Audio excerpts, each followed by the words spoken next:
Alright, hi, I'm Sergeant Saliog, and I'm going to give you a how-to on how to lead a PT session.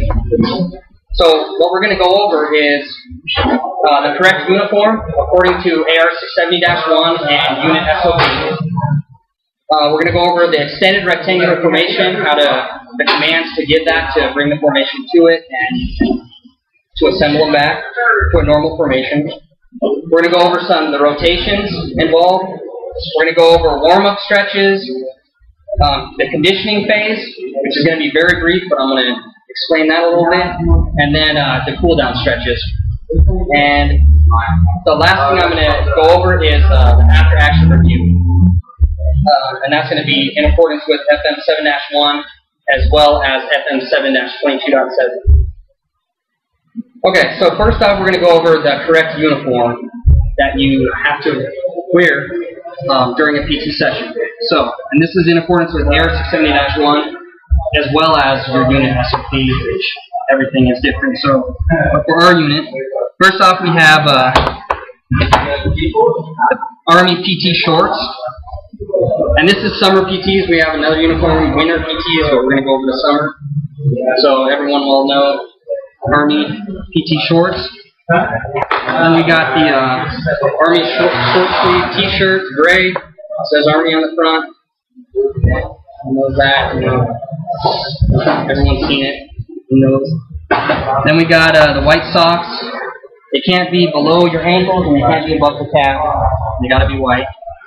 And then we got the PT belt, reflective belt. We got to wear with our unit SOP, our unit, and all that. And then we got the running shoes, which the running shoes, they're supposed to be not too warm. According to FM 21-20, Appendix E, which it's pretty much all about the running shoe and, you know, how it gives you ideas on how to pick them and how to buy them and everything about them. But according to that, it states you need to replace your shoes when they have accumulated 500 to 700 miles, even if they're very slightly worn, even if they still look new. You're supposed to replace them, and you're actually supposed to record your miles that you run after every run. So that's a little tip. Okay. That's the PT uniform. So now we're going to go into the extended rectangular formation and the risk management. Positive risk management. First, we'll go over the risk management. Pretty much before every PT session, you want to give, you know, all the risks involved and some controls for those risks. So, for instance, if you have inclement weather, if it's, you know, really bad weather outside, maybe tornado watches and everything else, you probably won't be doing PT, but if you still are doing PT, then, you know, you're going to want to make some controls for that. Some hazards involved would be, like I said, inclement weather. You got potholes in the ground. You got traffic, maybe, if you're running on the road. So you would want to implement some controls for that, which storm shelters for inclement weather. Be aware, keep your eyes open. Don't run in an area with a lot of potholes or run around them. For traffic, stay off the road or make sure you have your reflective belt on. So, and overall, you're going to give an actual risk assessment, you know, low, medium, or high for that whole risk assessment. Okay, going into the extended rectangular formation, I'm going to just give the brief commands, and then I'm going to do it in real time, and that's that. That's how you get formation to a PT formation. There's two actually formations you can use, but we're just going to go over the extended rectangular formation. But there also is a circular formation. Okay, so the extended rectangular formation. First, you're going to call whatever your entity is, which I'm going to use group for sake of being. You're going to call them to attention. So I'm going to give you each command, and then I'll go over it again. You're going to say group attention. Then you're going to give them extend to the left, march. Then you're going to give them a left face. And then arms downward move. Then a right face. And then arms downward move. Yeah, and then from front to rear, count off, and then even numbers to left uncovered. And then you have now that in extended back information. Now we'll do it real time.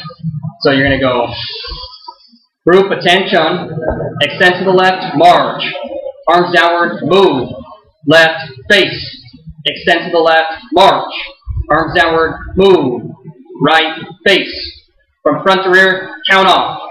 Even numbers to the left, uncovered.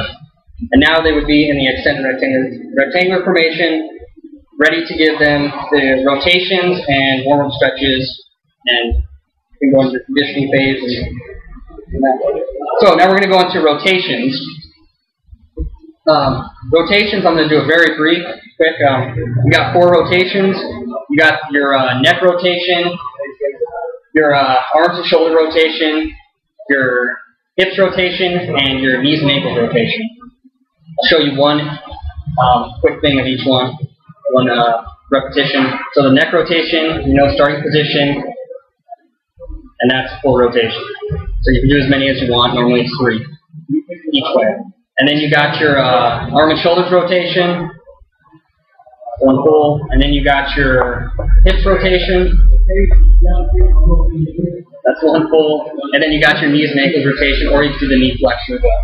Knees and ankles rotation, and then there's the knee flexion. So, all right, moving on.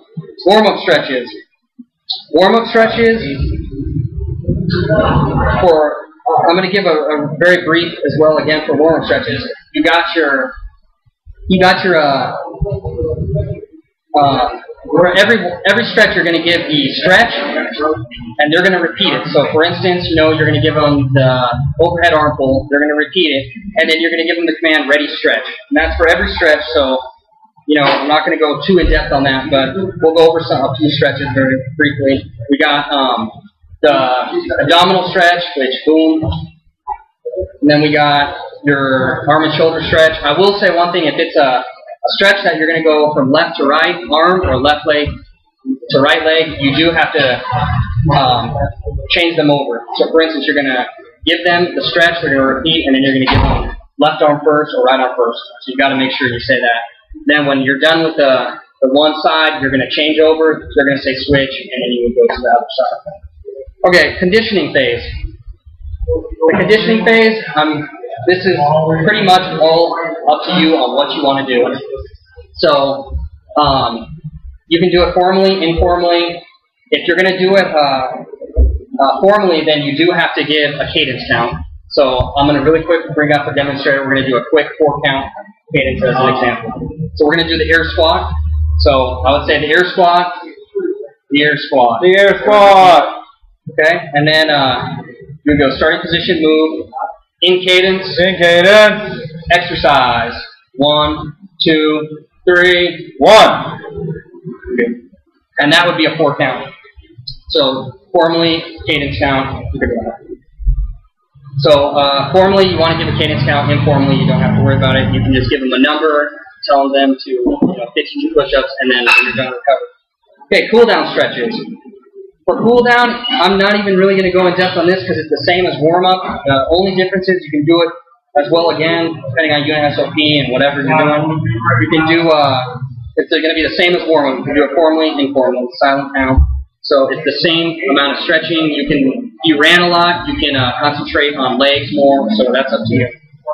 The last thing we're going to go over is the after-action review, which you do after every PT session.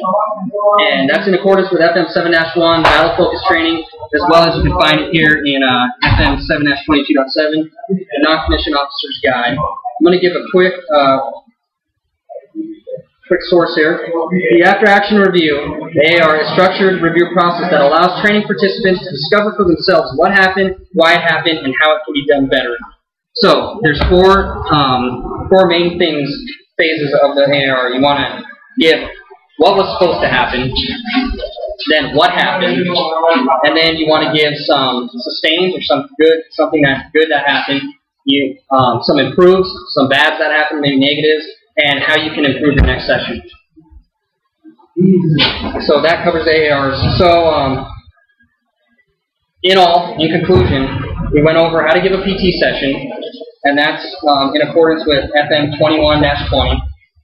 The correct uniform, and that's in accordance with AR 670-1 and your unit SOP. We went over extended rectangular formation, risk management, rotations, warm-up stretches, conditioning, cool-down stretches, and the AAR. So, Ron Sark, that's all I have. Appreciate your time.